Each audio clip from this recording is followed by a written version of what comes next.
અરે બાપુ બગડે એટલે ભગવાન ગામ ફફડે અને ધમોજો બગડે તો આખું જંગલ થતડે એટલું સમજીને ચાલજો.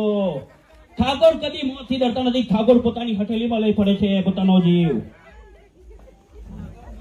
રજની શેઠ અત્યારે બહાર નીકળ. ધોળે દાડે તારી દીકરી સાથે સાચા પ્રેમ ભૈયાની પ્રીતને કોઈ ભગવાન પણ નહીં રોકી શકે. બહાર નીકળ. ઈ वो क्या रे बाबा ये अपन को जानते ने अब भी ठीक कर देंगे बाबा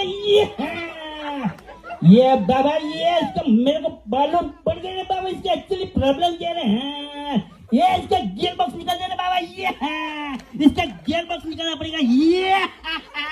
ये उठे साला नाके नहीं आता धोके नहीं आता है. हाँ अब मेरे को पता चला इसका एक्चुअली प्रॉब्लम क्या है बाबा. ये मेरे को नहीं